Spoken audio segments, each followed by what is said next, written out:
Yeah, and otherwise that is perfect. So, Meg, you intro this one. alrighty. All right, are we ready, you guys? Wait, let me just see. Hold on a second. Ah. Oh no, where did my sheet go? Usually I'm super prepared and I have all our um those forms that we have you fill out. I have them all ready to go and printed out like an organized person, but not today. Sorry, I didn't fill them out. Oh, okay. So that's It fine. doesn't matter. It's fine. It's fine. Yeah, it's fine.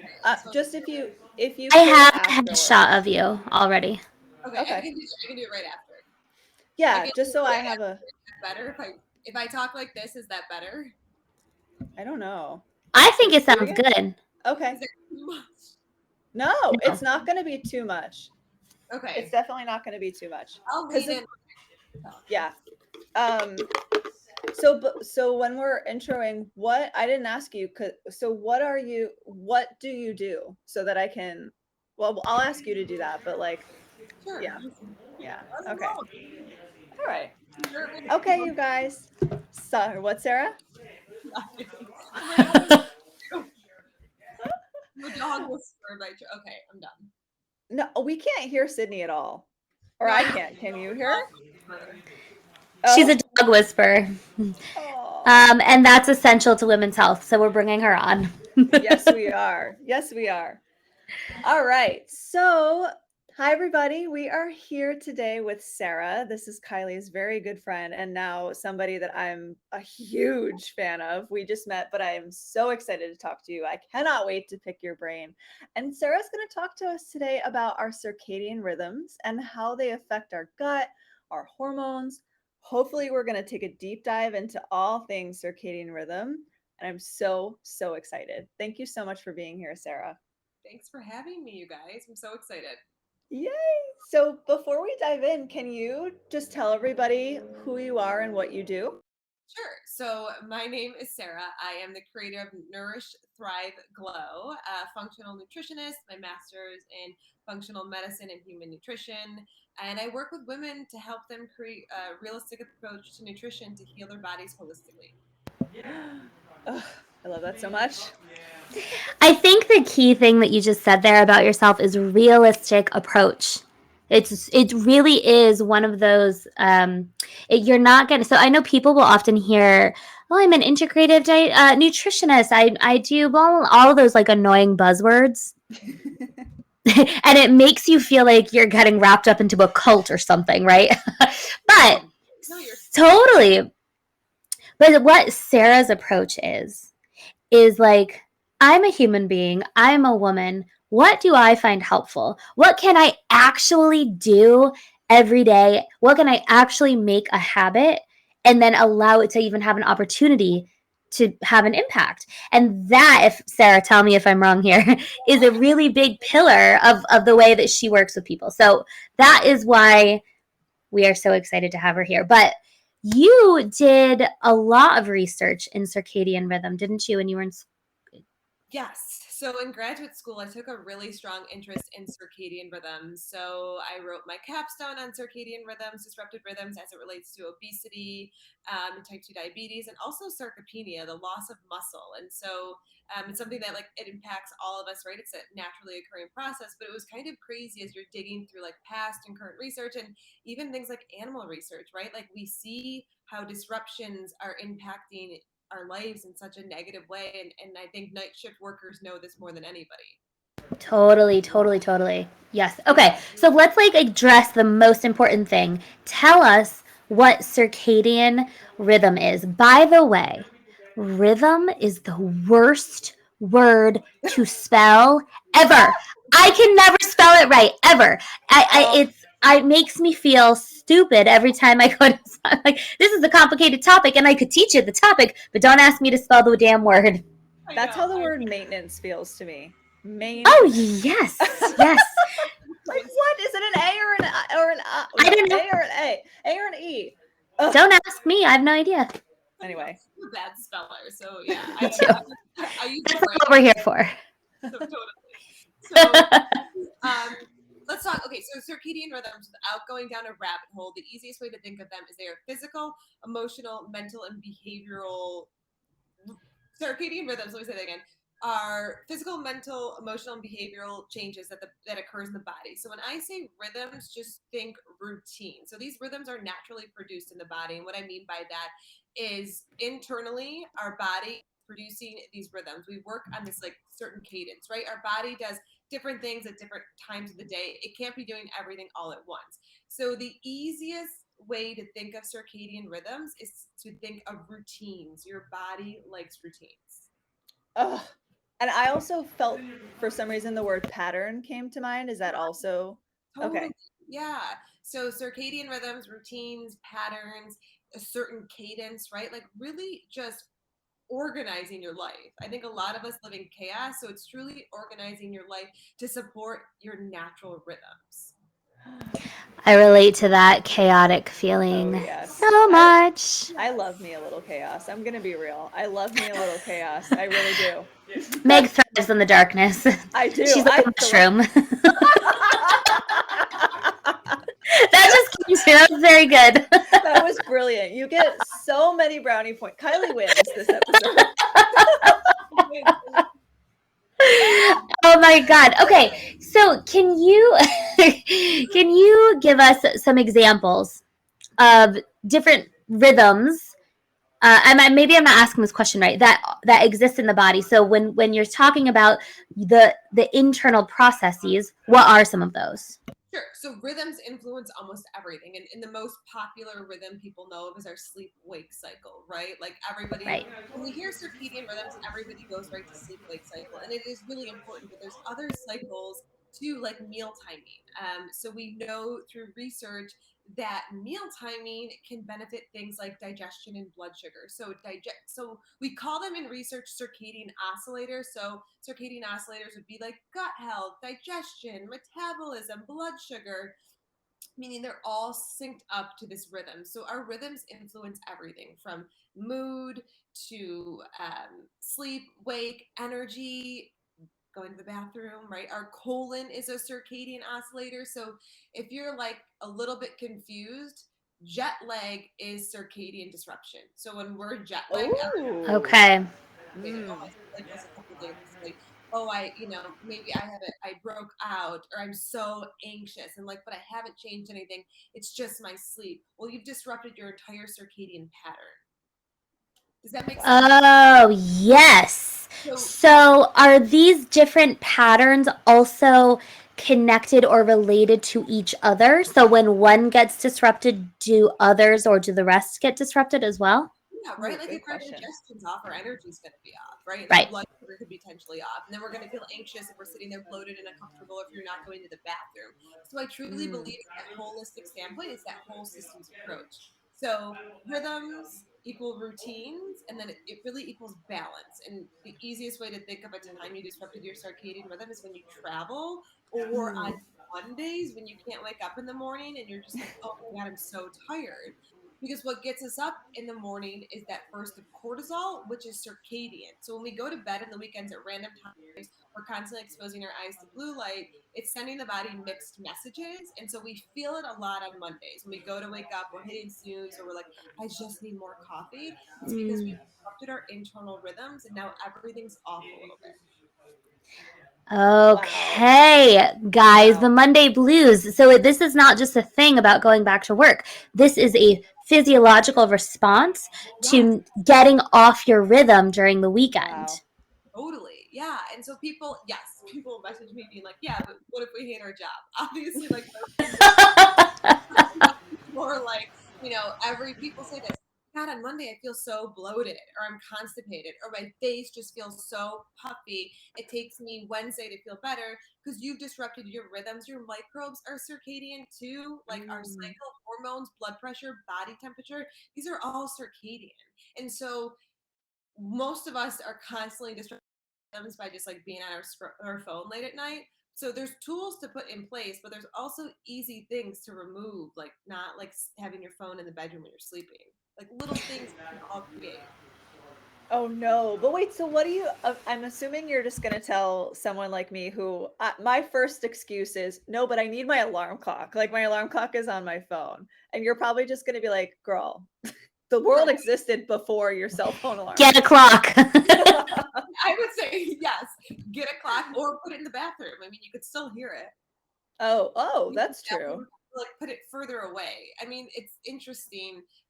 Like for anybody who tracks their HRV, I see my HRV tank when I'm in bed scrolling on my phone the next day. I don't as much my deep sleep. So that blue light we see ignites something called melanopsin, which basically says melatonin, like chill out, like we don't really need you. And so melatonin is going to be that sleep hormone, and melatonin is one of the biggest, has a huge influence in our circadian rhythm. And so not only can this lead to delayed sleep, but then waking up throughout the night. And a guy named Dr. Andrew Huberman talks a ton about this, how it's almost like we're running out of melatonin then because we've mixed up our rhythm. So it seems so Oh. trivial to be on your phone, be like, do, do, do, right?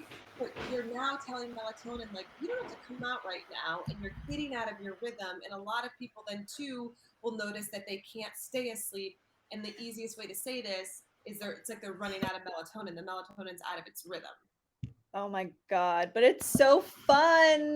Just I love my time on all right. I hear you. I hear you. I love Dr. Andrew Huberman's I love stuff, it by the too. way. It is, He's yes. the best. Anyway, we could put his information in the show notes for this because Yeah. it is it's an easy follow. It's definitely worth looking at. He does the same like little snippets of really understandable, easy to get information, which I think is when you're talking about a doctor, that's not always what you get, you know? Totally. hmm He's So, great. I just have a question because I forgot to ask when it came up. But what, for those who don't know, because I also don't, I think I know, but I don't, I'm not sure. What is HRV? Heart rate variability. And so Okay. it's the easiest way to think of your HRV is it stems from your nervous system, and we actually want the HRV higher, not lower.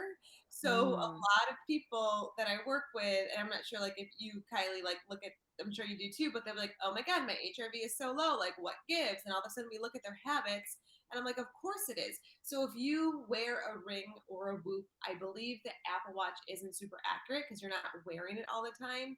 Um, oh, Notice that you're under 40 and you're 40 years old and you're constantly trending under 40, like that's a red flag. And so this is telling you what's going on with your nervous system. If you're really low, your nervous system is on fire. If you're higher up, you're more resilient to stress. Obviously, it changes with your cycle. So for women in our low hormone phase, you'll notice like we trend higher when our body temps are low, and then vice versa.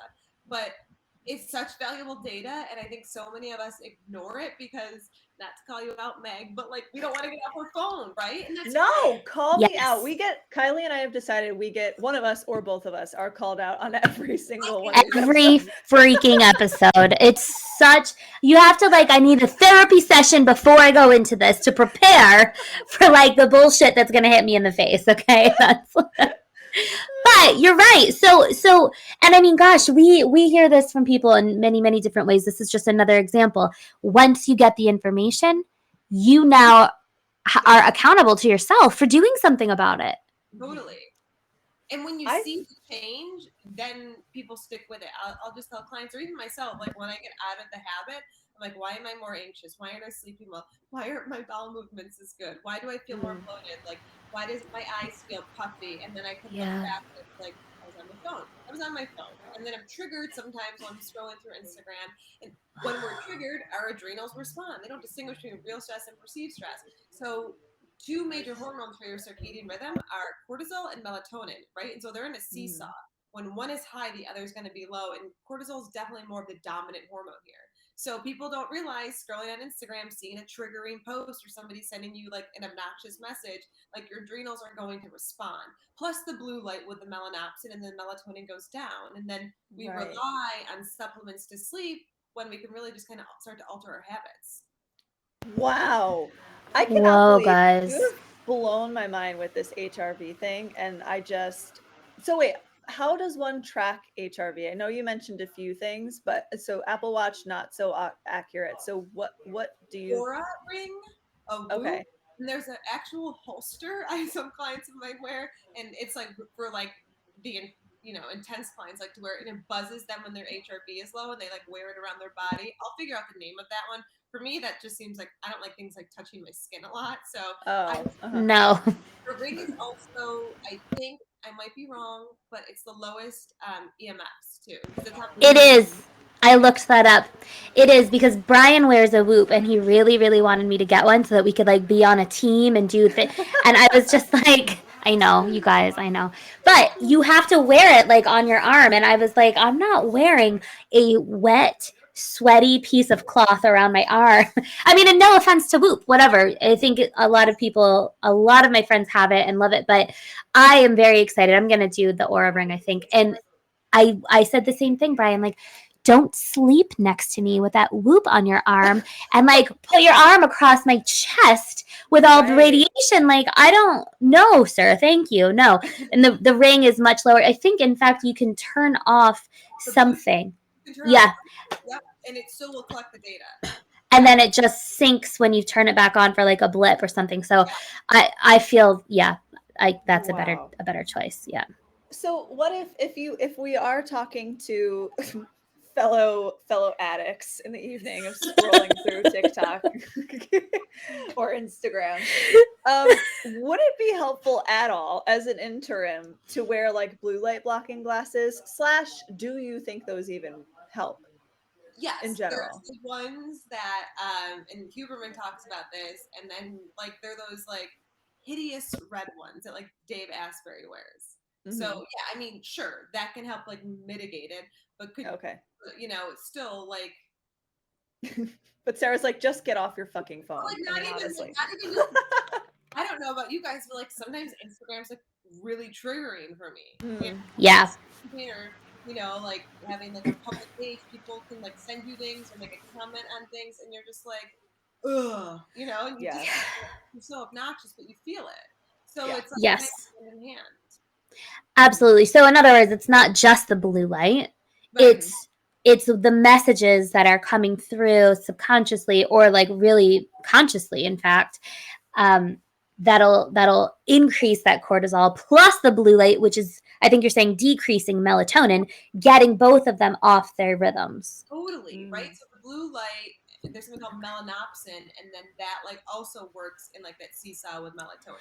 And so and then right, and like thinking about the HRV, like if you're doing all these things and you have a low HRV, obviously there's more to than just like knocking off your phone, but like can you use your phone earlier? Can you set a time limit? Can you be off it by 9?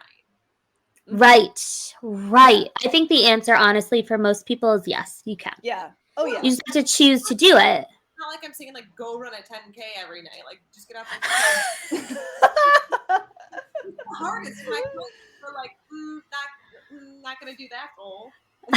Unwilling.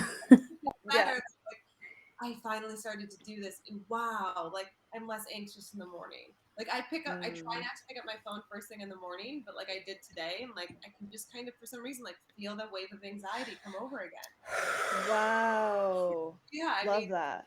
Yeah, so they're just like little things. So this is one of those things that we can kind of take out, a habit that is removing something. What about some of the things that people can add in or either add into their day or make a new routine around that also helps? Because I passed a couple of the things that I have learned from you on to some of my clients. It changed their world. I'm telling you, like went from not sleeping at all to like perfect sleep, waking up feeling amazing. I'm not kidding. Now there's, a million different things that we did and like the willingness was there and the gut and the blah, blah, blah, blah, blah. But this thing seemed to really like catapult things. So I can't wait. This is the bulk of what I want to hear from you. Go for it. We just talked about so excited. Right? So like what about supporters? Morning sunlight. It's just, and like not to keep talking about Huberman, but like he also talks about this. He's a neuroscientist at Stanford, so he's like really in the research more than anybody. But morning sunlight triggers your suprachiasmatic nucleus, which is the CEO, right, in your body. when your retina hits that, it says, okay, everybody, it's time to turn on. And when we're talking about things turning on, we're talking about digestion, we're talking about metabolism, hormone secretion, blood pressure. These are all circadian oscillators. So morning sunlight can be transformative. Getting outside, getting in nature, negative ions, getting that morning sunlight to tell your body to turn on would be my number one tip. So that, Oh, sorry, go ahead. No, go. I was just going to ask for clarification for examples. That could be like a walk or like, or maybe just like sticking your face out the window. If you live in, I'm thinking of like my past life in New York City where it's like, yeah, I could go for a walk, but I probably wouldn't want to. So like just stick I'm just picturing me like sticking my face out my window.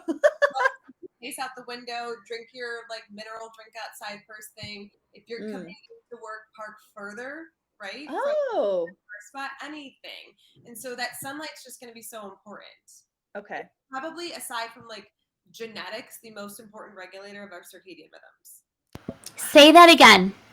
Aside from genetics, so there's a guy named Dr. Sachin Panda we can talk about, but aside from genetics, sunlight is the most important regulator of our circadian rhythm. The sun. Do you hear that? The sun. Wow. You don't have to buy anything. You don't have to change some crazy diet. No supplements. The sun. Now, okay, because I know what you're going to say here. I know some people are thinking, what about if it's raining or cloudy or snowing or, you know, some places get like 4 sunny days a year. What's your, I know you've got something. Give it to them.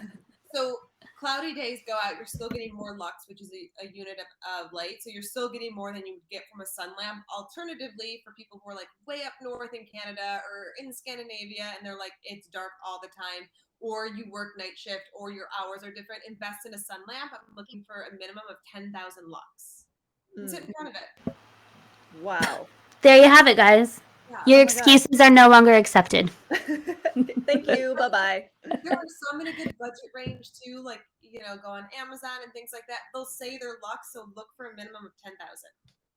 Wow. Okay. Minimum of 10,000 if you're going to use a sun lamp. But everybody else just get outside. Even on cloudy days, get outside. Even in the snow. Like, I'm originally from Buffalo, New York. Like, get outside. Like, you can do it. You can do it. Or you're in Omaha right now, which it's like 102 currently, but last week it was snow, and I've seen you outside with your dog bundled up at like 2 degrees. Yes, totally. That is dedication. Oh my. It's inspiring. Yeah. Yeah, she like doesn't make it like my husband and I are like not it, and I'm always the one that's, you know, with her. Little habits, especially like if you're an anxious person too. Anxiety is associated with disruption of circadian rhythms. There was a study that found, and I'll send you guys a study and we'll make amendments if I'm wrong, but I think it's 75% of people diagnosed with onset ADHD is associated with a disruption in their circadian rhythm. Wow. I mean, you found that women, not men, as we age, when they disrupted their circadian rhythm, they were more likely to have an increased risk of sarcopenia, loss of muscle, than men. So just these little things, right? Like sleep, sunlight, morning movement, going outside going out in nature multiple times a day, getting consistent with your meal timing can support digestion and blood sugar, and these are all free. And I understand that some people work night shifts, but you can still be consistent with your meal time. You can still buy a sun lamp. You just focus on what you can control, right? Like, this is not about like beating yourself up for, maybe you're a new mom too. Like, focus on what you can control, and eventually the other pieces may or may not fall. But when we spend energy on things that drain us, your adrenals feel it, cortisol can increase. How do we think the cortisol impacts that melatonin? Oh my God, Sarah. Oh, you just for those. I told you this was gonna be like I know. Wait, can we take a quick pause, Sarah? What are you drinking? What is that? Yes. She's got this delicious pink thing, and I need to know. Coconut water, hibiscus, lemon, aloe, ginger juice. Yes. Oh my God. Yes, please. Yum. Oh my gosh. Afternoon caffeine, because that's a circadian disruptor. So I've made a beverage that I look forward to. That's amazing. Okay, actually, so you're saying if you are a person who really needs that afternoon caffeine, that you're getting that slump, aside from the diet pieces, which are definitely there, doing some of these, for example, getting up and getting sunlight on your eyeballs in the morning, might actually keep you from needing that caffeine in the afternoon. Mhm. Yeah. So you're like really accomplishing two things by getting in the sun. Yes. And ideally, like I suggest for clients is like a walk or some yoga, some type of gentle movement to improve your natural cortisol awakening morning response. So what gets us out of bed is cortisol. Everybody's like F you cortisol, but in balance, right? It's anti-inflammatory. And the easiest way to think of that is when you wake up in the morning and you have a cold, you feel your best. And then as the day goes on and the night comes around, you feel your worst because cortisol runs on this circadian rhythm. So it goes up and then when it's in its right pattern, it naturally goes down. So that's just a nice way not to like beat up on cortisol entirely because it's out of control. But that's with anything in life. Wow. I picked the wrong episode to be drinking regular people coffee, let me tell you. Because I usually drink decaf, right? But here I am with my real person coffee. I mean, Meg, it's still the morning for you. It's almost 3 p.m. and I'm drinking coffee. No, it is, but I also have anxiety and ADHD. So when you said the thing about the circadian rhythms, I was like, oh no. Okay. I have a tip. So Okay. This isn't, I can't take credit for this. This is Andrew Huberman. Instagram husband who doesn't know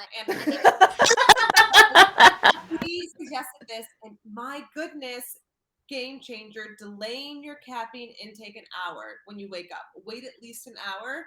I am on 2 hours now, so I used to like, have my minerals, go for a walk, have some berries, have like a collagen fiber coffee, and now I have my coffee even later, and let me just tell you, my energy is just like this. I don't crash anymore. Wow. Even so, because decaf has a little bit of caffeine in it, right? So that means delay even decaf coffee. Yeah, even matcha, Okay. whatever it is.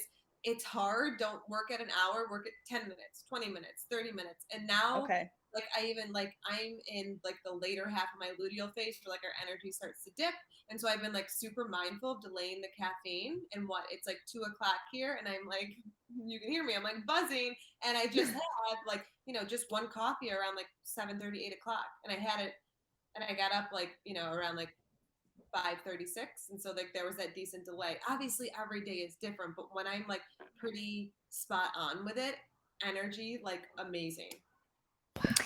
I'll tell you what, I saw that same tip from him. I also really love Meg. I reached out to him actually to ask him to come on this podcast. Remember when I said all of like the big hot shots? I'm just gonna go for it. He was one of them. So anyway, I saw this from him as well, and I also wait at least an hour. I drink my mineral thing. I do my morning, whatever it is, and it helps a lot. If I choose to have coffee in the afternoon, it's because I actually just want the taste of it. It's not because I need it. It's not.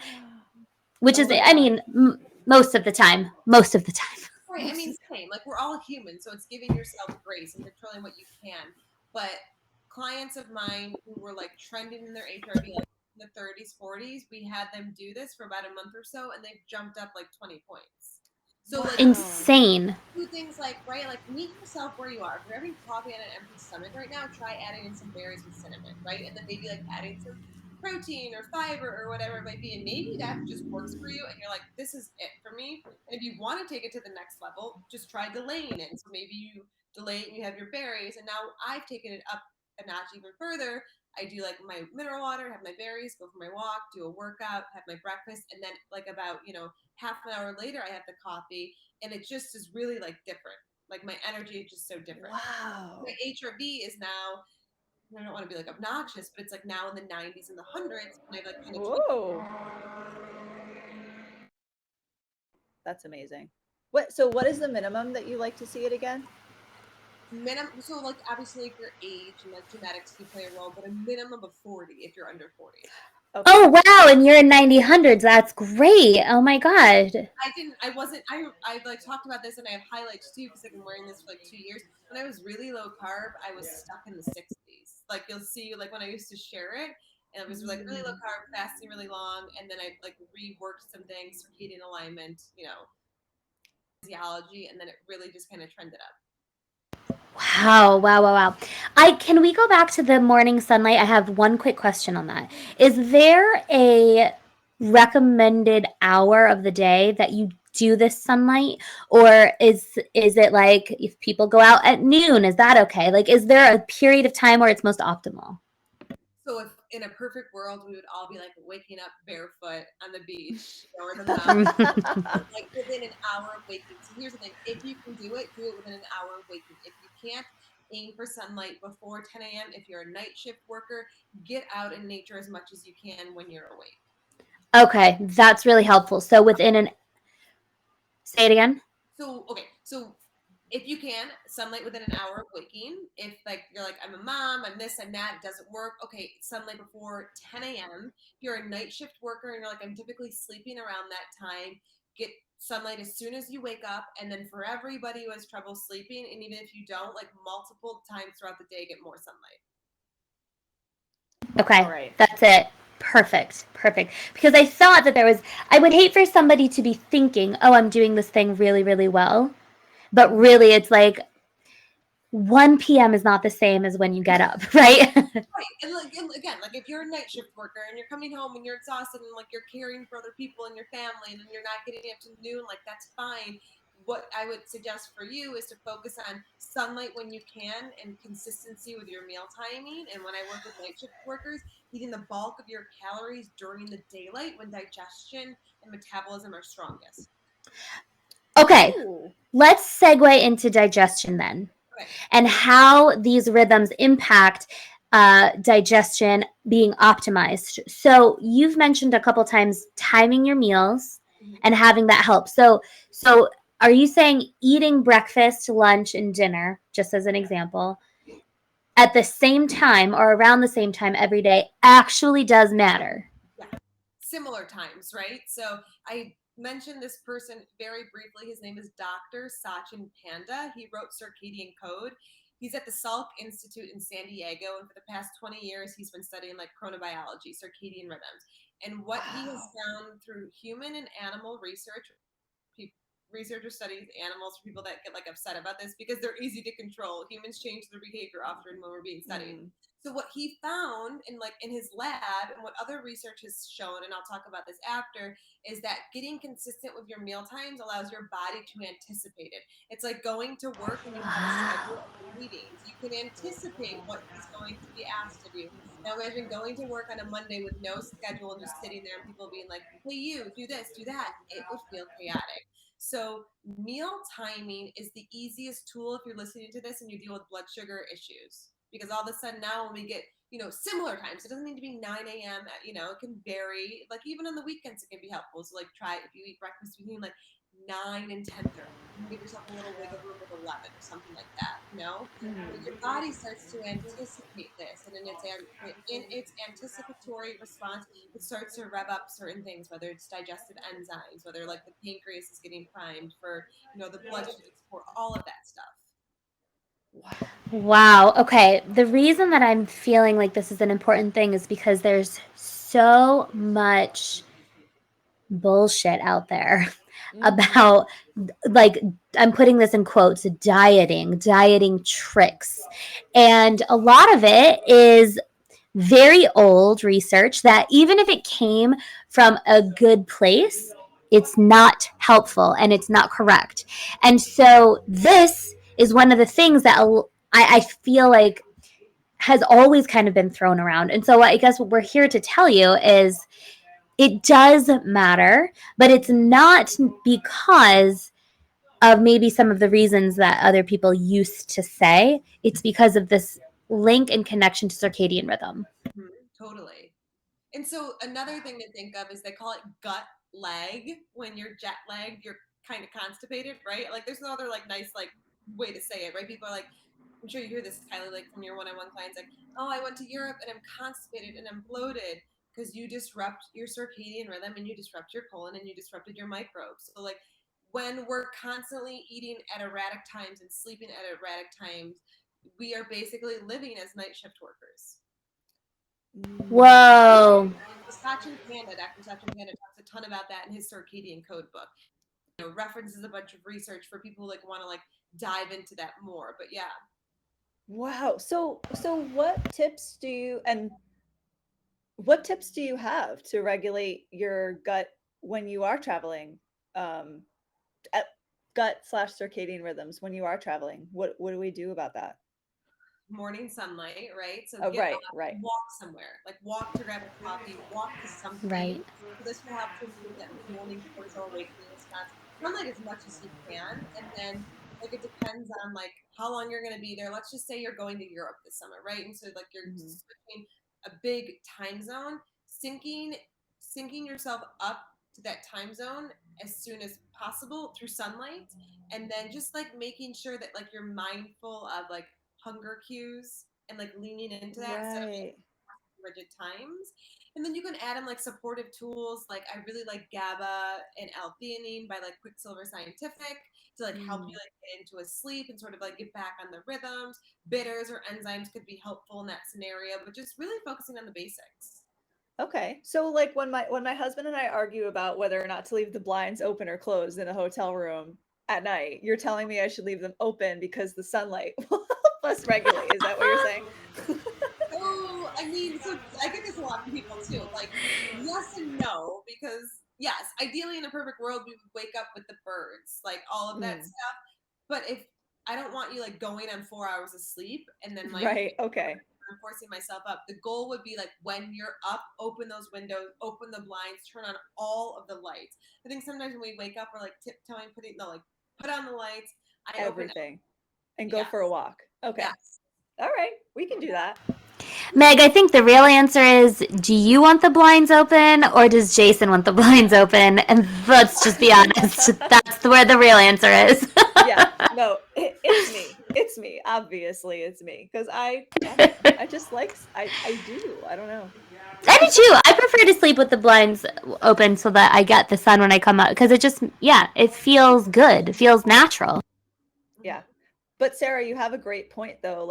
I'll want them open even if I know I'm only going to be getting 4 or 5 hours of sleep. And the logic in my head is oh, it's because I'm trying to adjust to the time zone. But what you're saying is that that's not the best way to do it. It's let yourself sleep and then get up and walk and Yeah, adjust that way. Is maybe that it? alarm. I mean, going off of Right. 4 hours of sleep and Kylie can talk to this too, but then we're compounding stress and then we're gonna Right. the blood sugar is gonna be rockier, ghrelin's gonna be increasing. When we're stressed, we're gonna crave more carbs and sugars because of neuropeptide Y. So it's you're on vacation. Don't strive for perfection. Just add in Hmm. tools. Everything is a tool. So maybe you just set Yeah. an alarm before 9 so you're not sleeping all day, and then then we get groggy when we oversleep. And the Mm. reason people feel groggy is because people might feel this a lot if you're listening to this. Your alarm goes off at 5:30, you hit snooze until 6 or 7, and you wake up and you're oh, I feel so groggy and I've been hit by a bus because cortisol was ready to come out and then you said no, so then melatonin continues to be released. So just Oh. adopt little tools that work for you. Don't force it. Everything I say with clients should land. If it's not landing, let it go. You can come back to it another time. But Mm. forcing something's never going to work. Your adrenals know. So to all the little neurons in your gut, right? It's the body knows. The body knows. And I think, on the other hand, it also knows when something is not right. So as you're listening to this conversation, the things that really peak for you, where you're like, ugh, you feel like you got slapped in the face, that's probably a good starting point to consider. And I absolutely love the way that you put these things because we are talking about a lot of information. We are talking about optimizing, not only optimizing, okay, which is if you're on a ladder, that's often the top tier optimizing. It's that, but it's also saving muscle mass, allowing you to sleep, getting you through a day where you don't feel like you're just trying to survive, right? So it really feels like there's a lot at risk here for this stuff. And so when we're taught, and God, so many of our conversations end up being that way. The idea of putting some of these things into motion as a tool instead of as a bit or else I think just that reframing it and looking at it from that perspective alone opens up a huge opportunity for people to kind of approach it with a gentleness instead of like beating their head against the wall and constantly feeling like they're failing and then never sticking to anything. Yes. Yeah. Love that. That's such I a good think- point too.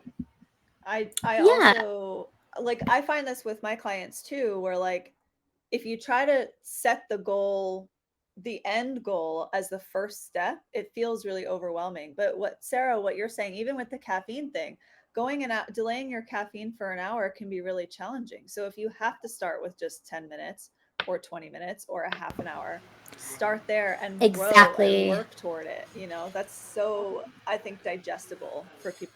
You see what I did Pun there? intended. I like it. Well done. Pun absolutely intended. It's always Puns intended. always welcome. And like, just what can you add on as opposed to restrict? So, like, if you're listening to this and you're the type A student, don't try to do everything.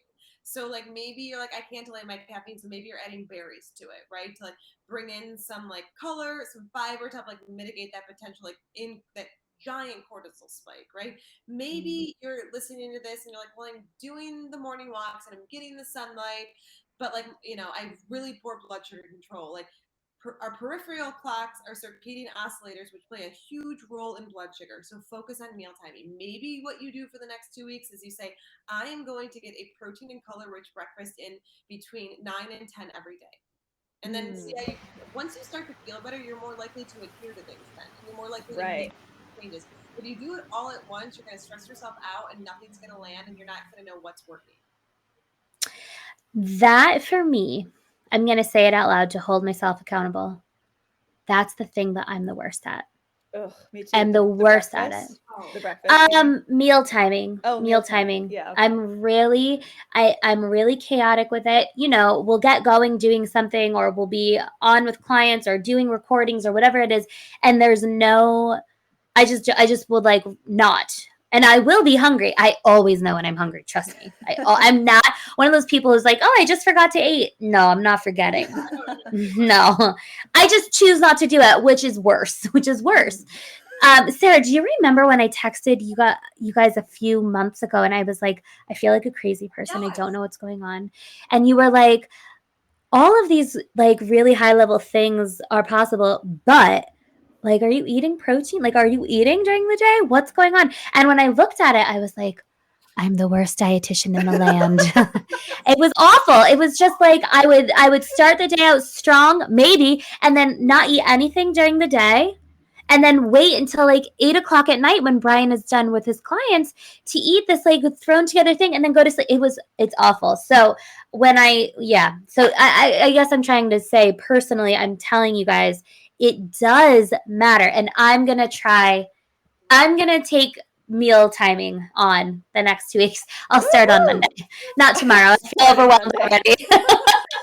Reminder on your calendar, Kylie. That's what I Yes. Like making check in with yourself the way you check in with your friends. Like if your friend was like skipping, like when you said Kylie came at us with like all these incredibly high level things, I'm like, okay. Just a girl. Out, you have any of those? One's like, what's your lunch like? I'm like, person, but like, are you eating lunch? And she's like, wait, what? Yeah, like seriously. Like, seriously. And this is what happens when you're looking at things at that level for other people all day long. You're like, well, it must be my progesterone and the blah, blah, blah, blah, blah, and all this. And she's like, did you eat? No, but this is why, like, it's so true that, like, people, I think we all have experienced this where people are like, oh, your diet must be so great because you're a dietitian. And it's like, you can't counsel yourself. You can't. No. So it's like, people think that, but it's not just dietitians. It's anybody. People cannot actively do their specialty for themselves, I don't think. Like go to the doctors, hairdressers go to hairdressers. Yeah. Right? You know, yeah. If a heart surgeon had a shoulder problem, he'd go to a surgeon, right? You know, I think, 100%. Mm-hmm. It's a special type of exhausting to try to do it for yourself. It doesn't work. It doesn't. I mean, it works a little until it stops and it's not about it. Yeah. So anyway, that's why I messaged you guys. I was like, this I can't think about it anymore. And I wasn't going to come to like a simple answer. That wasn't on the table. Yeah, because we're in our own heads, so we all, and like I feel like you probably see this too, Kylie, with like so many clients, but it's like we're so focused on like the really sexy, trendy things that it's like, when's the last time you got sunlight? When's the last time you had enough protein? I'm looking for like a minimum of 60 grams of protein, and people are like, what? Why would you want that much? And it's like people go right to muscle, and I'm thinking like, how are you repairing your gut lining? Like, where are you getting Totally. your glutamine, and how are you like helping build glutathione? And they're like, what? Yeah. Who's that? We don't know her. Totally. Oh, it's You know what though? I say this too all the time. Here's the thing. She's unhappy. That scared the shit out of me. It scared the shit out of Sarah too. I saw her jump. She was like, what? Oh, Sydney girl. Sydney. Oh, hello, sweet girl. I love animals. Oh my God. Love animals. Little girls. Ooh, Oh, I love how you just picked her up and set her down on the couch. I have to. Hold on. She's Oh, hey, no, let them live. Back to the couch. she wants to join. She wants to be on the show. She does this every. Come here, Sydney. You want to say hi? You can see this. Look at her. She's such a Hello, good princess. girl. Oh. Oh. So dark, you can't see her. What were we saying? I was just going to say, I say this all the time, is that people beat themselves to shit about not knowing how to do something, not understanding how to heal, not knowing that they should have X amount of protein or fiber in their day, and then feel when they learn that, like, oh my God, I've been failing myself all along. And I specifically for some reason recently, I've really been feeling the need to highlight this for people. Why in the world would you know that? Oh yeah. Why? Nobody has taught you nutrition. If you're lucky, you were taught the food pyramid in like 8th grade health class. There's no nuance to it. There's no update to it. And your parents weren't taught either. So who's teaching you? It's not like you're born understanding and knowing how to do this. And not to mention on top of the fact that you as a human being, women in particular, change every single day. Your needs, it's hard. It's too hard. Like I say, like if somebody came to me and said, I need a heart transplant, I'd say, I'm so sorry. Unfortunately, I don't know how to do that. And I don't feel bad about it. That's not what I was taught. The same thing goes here, but the message gets blurry, right? Because we're talking about food. And everybody has to eat. Not everybody has to do a heart surgery. You have to eat. And so there's this like weird assumption that therefore you have to know how to do it well, or else you have failed. And I'm just calling bullshit and giving all of you permission to just chill out. You aren't supposed to know. That's why we do stuff like this. That's why we bring people like Sarah on to teach you things, not to make you feel like you're getting beat up, but to hold you accountable with the new information and help you add them into your life, as you're saying, Sarah, as tools, not to make you feel like, again, you're going to fail if you don't. Yeah. As Kylie says, to teach you the things you didn't know. That's it. Yeah, you can't. That's it. Thank you. Yeah. End of story. Goodbye. Thank you. We're all set here. So I want to talk a little bit just briefly about the connection, because we talked about it a little bit, but the connection between the circadian rhythms and hormones. So Sarah, you had mentioned that the circadian rhythm changes depending on what phase a woman is, or a cycling woman is in her cycle. So my first part of this question is, what about women who are not cycling? If that's a thing, how that changes. And can you just sort of walk us through the menstrual cycle, the phases, and what the hormones are doing in relation to the circadian rhythms, or vice versa?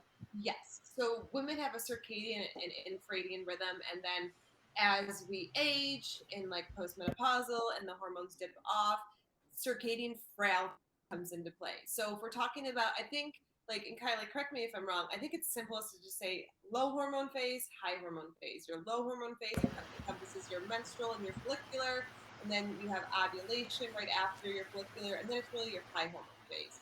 So we could do like a but so in every woman's cycle is different. So if you don't align with these like numbers that I'm saying, these are just like kind of general, right? So like days 1 through 14 would be your low hormone phase, and it'd be day 1 of the bleed.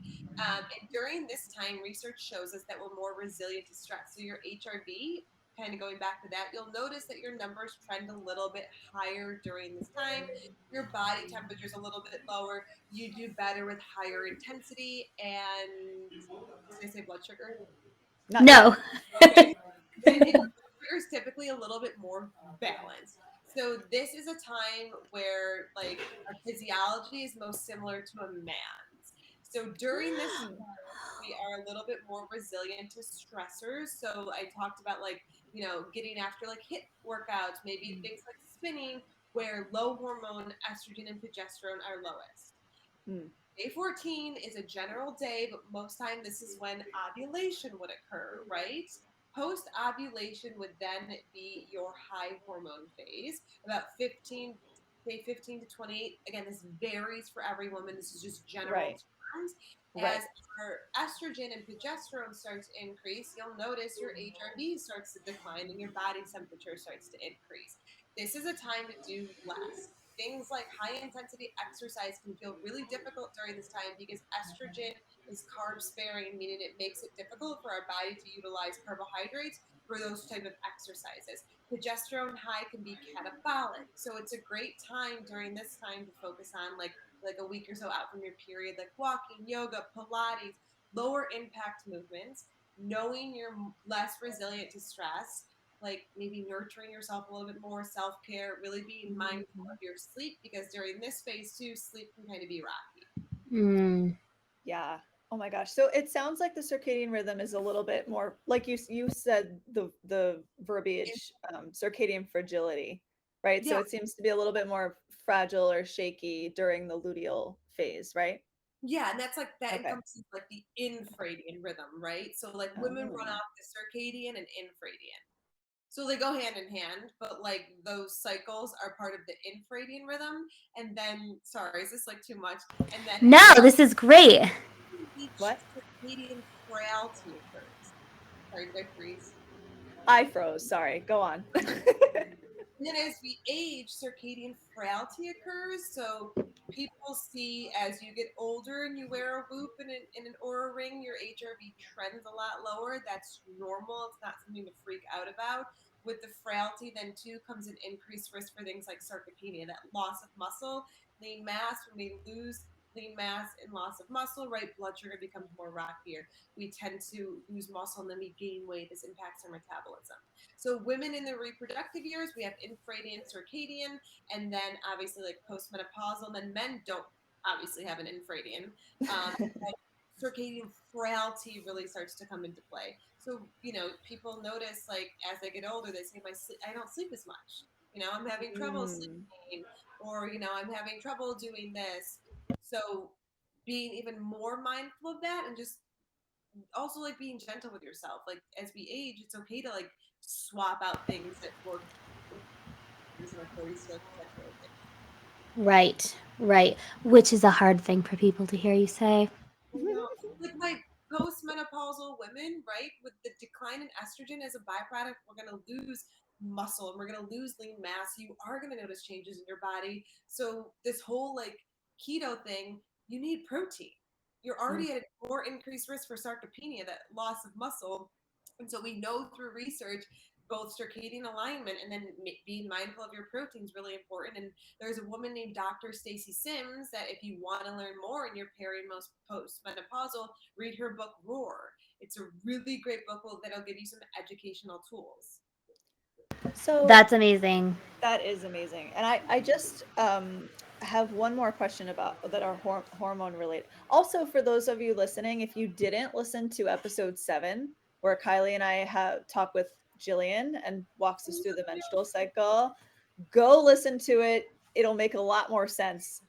The things that Sarah is Yes. saying will make a lot more sense if you. It's Kylie said it's the health class you never got, and it's amazing. So go listen to that if you haven't already. I listened to it. Yeah, yeah, I've already listened to it. Oh, did you really? Yes. Yeah. Yes. So, in women with PCOS, we know that sometimes PCOS can mimic menopause in a way because the progesterone is low. Sometimes estrogen is even low. So, in women with that type of PCOS, are we also looking at possibly some circadian disruption then too? Yeah, with Oh circadian boy. disruption is going to come stress. Progesterone's a precursor for Progesterone is a precursor for cortisol. So nobody who has a disrupted circadian rhythm is like, oh, I'm so relaxed and I feel so great and my HRV's in the hundreds, right? They're seeing a quality of life decline. And so talking about blood sugar is huge, which I'm sure Jillian covers all the time. She's a wealth of knowledge on her Instagram page too. And she talks a ton about the blood sugar component too. When blood sugar is erratic, this is a stressor for the body. So this can cause you to wake up throughout the night, which is going to disrupt your rhythm. Anytime you have excess stress, remember, cortisol is going to look around and be like, we need to make more. Boom, progesterone's a precursor. Oh, so you guys, the puzzle pieces are coming together. And if PCOS is like hitting a string with you, check out Eleni's episode. She dived into PCOS for us too. So that'll connect some dots there too. That was episode 2. Perfect. There you go. Yeah. Guys, going back to meal timing and blood sugar and how important blood sugar balance is for PCOS. And I talked about how our circadian rhythms are hooked to peripheral clocks, which just basically tie back to blood sugar. Meal timing can improve blood sugar response. Good point. Meal timing can improve blood sugar response, which is going to improve your stress overall, which we already went into how that triggers or doesn't trigger a million of the other sort of cascades, right? Isn't it crazy? And then if you think about how stress, then if you have circadian disruption and you have hormonal issues, maybe excess estrogen, how do you think stress impacts your liver and its two detoxification pathways where estrogen is metabolized? And if you're stressed, typically you're going to be constipated or have gut issues. And how is your body going to get rid of excess estrogen? It does that through dumping through your bowel movements, right? So it's like, from a holistic standpoint, it's a whole systems approach. It's not like things are just chilling on the side, right? Like, if you're stressed, every organ feels it. It's all related. Oh, you guys, do you see how do you see how painfully interconnected all of these things are? And when we have an issue, we go to a gastroenterologist for our gut stuff. We go to an endocrinologist for blood sugar or this thing. We go to our primary for this. We go, and those people aren't normally talking to each other. And the gastro doesn't know what the endo knows and how those things interconnect. So when we're saying a whole systems approach, like getting sunlight might just be the thread that you can pull that kind of allows all of the other threads to fall where they need to fall. When you change one thing, it's not just going to change that one thing. It provides a new opening for everything else to find its little slot, like that Connect 4 game, right? That's what I'm picturing. Yes. Like you said, I always think, like, being from like East Coast, like I played ice hockey growing up. My dad wasn't like suiting me up and putting me out. I learned how to skate, and I learned how to stop, and I learned how to skate backwards, and I learned how to hold the stick, and I learned how to, Wow. Swimming, you just wouldn't throw your child in a pool, or if you've never swam, right? You wouldn't be like, I'm gonna go in the ocean, Kylie. Let's say you're like, I don't know how to swim. You would start with little things, and I don't know why we're so aggressive with our nutrition, thinking that our body doesn't hear this, that our cells don't hear this. Like, what do we have? Like 5 trillion neurons in our gut. What do we think they don't hear this? That's the cell. When we're negative to ourselves.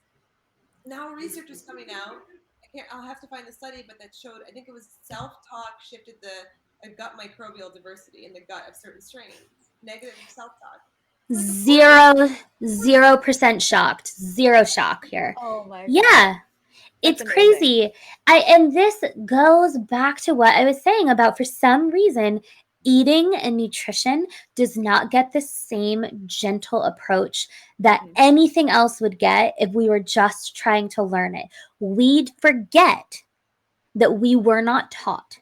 We Mhm. forget that this is something that people deserve to be able to learn, and that it takes learning it to be able to feel good about it. It is skipped over. And then when we come to the realization that, oh shit, I really don't know what the hell I'm doing or how to do it well, you beat the shit out of yourselves. Well, I mean, listen, I'm not exempt from this. I do it too.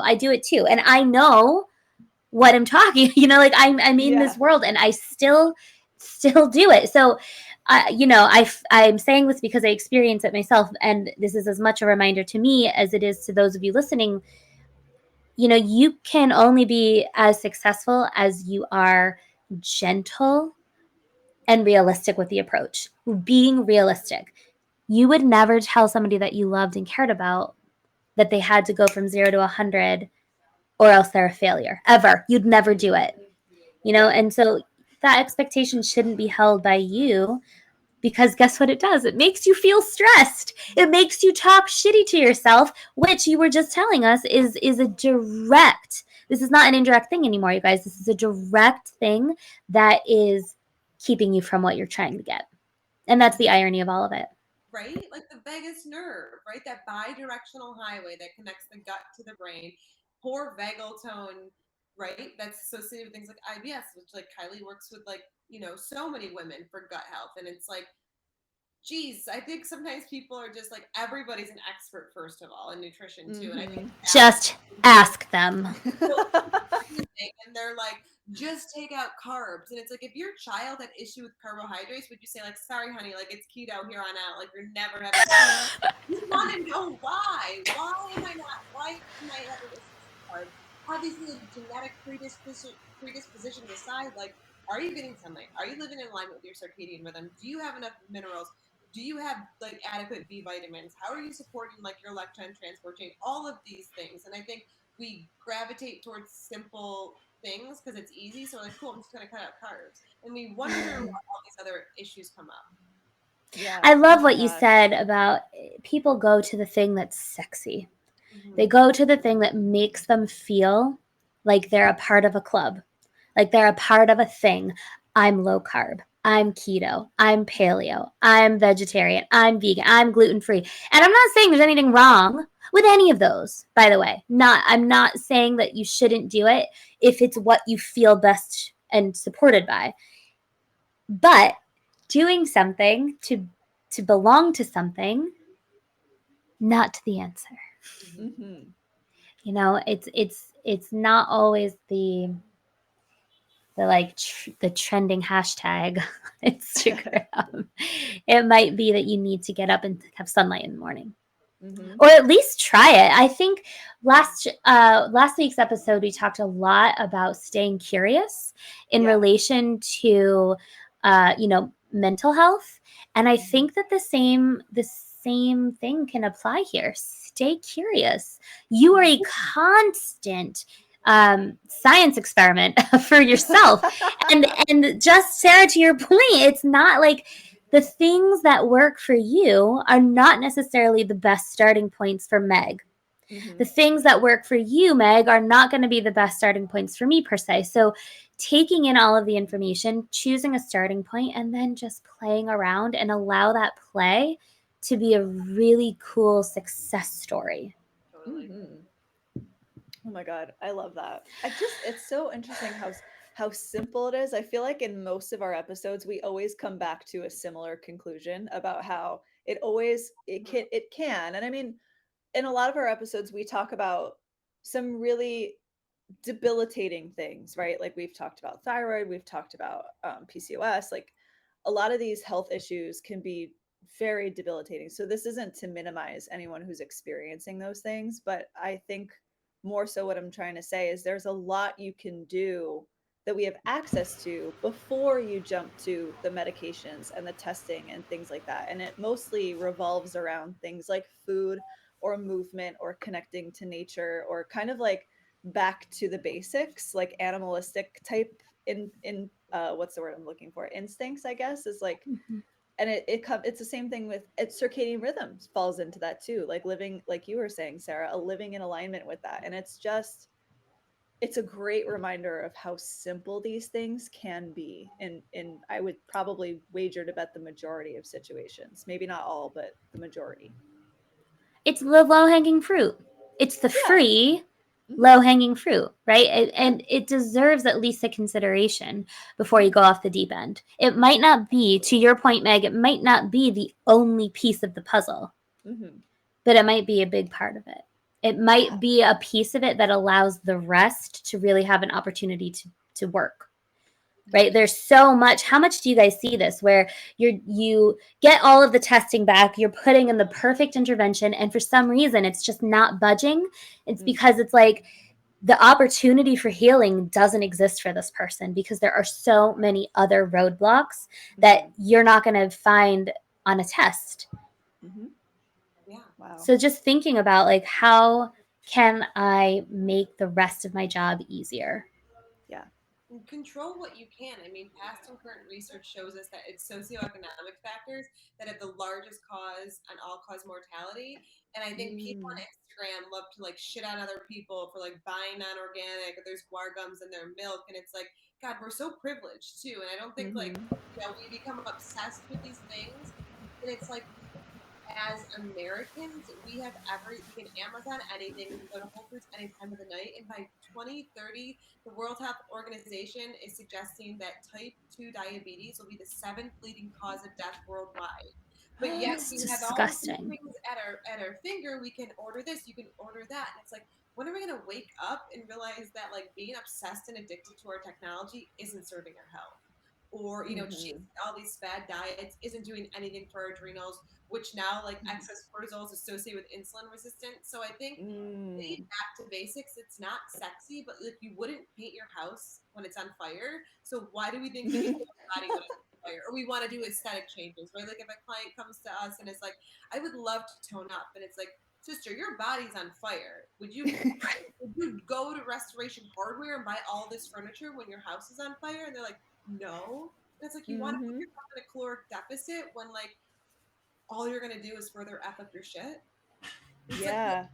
like, so people just overlook the basics because now we have every podcast, we have everything, but it's like, research and our healthcare industry continues to show us like we are trending in the wrong direction. We are living longer, but we're living sicker. Yeah. Oh my God. There are a lot of Whew. people who are being called the fuck out right now. In like a really, I hope, supportive, like Yeah. loving, gentle, but like I am going to smack you over the head sort of way, like with love. Yeah. Yeah. um, because these are things that don't have to you don't have to change your world setup to be able to implement. You have to do like a few little tweaks that don't cost you any money. Like now it's like there's that whole like PUFA movement, like the polyunsaturated fatty acids. Yes, obviously, like we shouldn't be consuming them, but like I like Catalina Crunch. It has safflower oil in it. I'm gonna live my life. I have tools to negate it, but then I think we're paralyzed by this information. Be like, I can't dine out because of PUFAs, or I can't do this because of that, and it's like, sister, get some in, get some vitamin E in, and like live your life. Yeah. Yeah. Short. Do you really want to look back and think of all the things you didn't do because of all the fear mongering you consumed? Yeah. The fear monger, don't even get me started. Right? Yeah. Don't even get me started. That's a whole other episode. That we're not having on this Yes. podcast. No. I Oh love my that gosh. actually. Yeah. Let's sum that up right there. Yeah. If you're reading something and you're feeling afraid to do things, the approach is not right. Yeah. There might That's a be some great. truth. There might be some truth to the information, right? Like a fact can still remain a fact without it paralyzing you. I love that. I Mhm. love how you said that Yeah. because we just gave you an hour's worth of tools that Yep. you can choose to implement that's going to the benefit that those things will provide far outweighs Mhm. if you have some sunflower oil in your chips, or whatever it is. I mean, I have clients that are like paralyzed by that. They're like, well, I love like this brand. And it's like, oh my gosh, it's like the dose is in the poison. The poison's in the dose, first off. So are you Mhm. crushing? Are you like just taking canola oil and like bathing in it? Probably not. Yeah. Just like Yeah. what you do consistently matters most than what you do sporadically. Yes. Oh my gosh. I Such a good love point. that. Yes, what you do consistently allows you the opportunity to do random things that aren't amazing for you without it undoing you, Somebody said something to me today about, oh, I accidentally had some of something. And I said, I'm going to use asparagus, for example. It's like, you will not be undone by asparagus. It's not going to happen. Like, you're not that fragile. You're not that fragile. Not anymore. I mean, yeah, but like live your life. Like you'll miss out on a lot. Like at one point in my life, I was obsessed with everything. And I think it was my husband that was like, "You're missing it." Like we were in Switzerland. I was having my mom send me like boxes from Trader Joe's, and I was like, "Nope, gotta do this." And he's like, "You're kind of missing it," because I was so focused. I'm like, I can't have this, I can't have that. And I was like, oh my God, you're right. Like, F this. I'm going to have the fondue. I'm going to do this. But I think sometimes we consume so much information. We know so much. Like, even people, like, who don't have a degree, right? You're like, okay, they said this is bad. They said that is bad. Like, that's why I no longer, like, on my Instagram page, I'm like, foods to avoid. I'm like, foods to include. Foods to include. Like, F up your mindset, your mental health. It does change the perspective. It just offers a new perspective. What can I have? What can I enjoy? What should I put in? Totally. It's a much different mindset than this like lack, cannot, can't, no. Yeah. Oh my gosh. Sarah, thank you so much. I'm like so thrilled about this episode. I think we learned so much. You called me out and blew my mind and made me laugh and all the same, and it's all fine and wonderful. You blew my mind, you called me out and made me laugh. You hit all the three important things. That's all I need in life. That's it. Well, I hope you'll stop scrolling. She's not kidding. She's not kidding. I know. So listen, these are my blue light blocking glasses. All right. We're going to start with these and try to minimize the scrolling. Okay. And then we'll go from there. But yes, I hear you. I need to stop scrolling. And for anyone else who's listening, who also would like to stop scrolling, join me in this challenge. And you can join her in that, or join me in meal timing. Yeah. Join me in my morning sunlight. But you can set a time limit on your social apps. I do. Oh, 100% you can. How do you do? Wait, how? Is it in the... You have 5 minutes to go, and you're like, why? I'm going to have to look up how to do that, because that's a great idea. I would love to know. You can. I forget how to do it. You go into like your set, obviously, but yeah. Okay. All right. I'll look. So, Sarah, tell people where they can find you, how they can connect with you, and how they can work with you, even if they're looking for some one-on-one help. Yeah, you guys can find me at Nourish Thrive Glow on Instagram, or just type it into Google, and I'll be there. Yes, and I just go follow her. I thoroughly enjoy your Instagram. I follow you. I'm a big follower, big fan. Love all the stuff. It's great. Oh, thank you. Yeah, and I'll have all her stuff in the show notes for you guys. And as a reminder, if you're feeling a little jumbled, like we covered a lot, and you need kind of more a concise list, I will put everything in the show notes in a nice little like actionable too long, don't listen sort of format, but you should listen, obviously. But the notes, yes, come back to them. Come back to listen, then yes. return. Listen, yeah, yes, exactly. It's the Spark Notes version. Yeah. Sarah, I love you. I love you. I love you. Thank you for being here. I'm so glad. I feel so honored to know you and to have you in this world. Thank you. Thank you so much. And felt like I'd known him my whole life. I know, seriously. It was so weird. We both did that thing where we're like, we don't want to say it.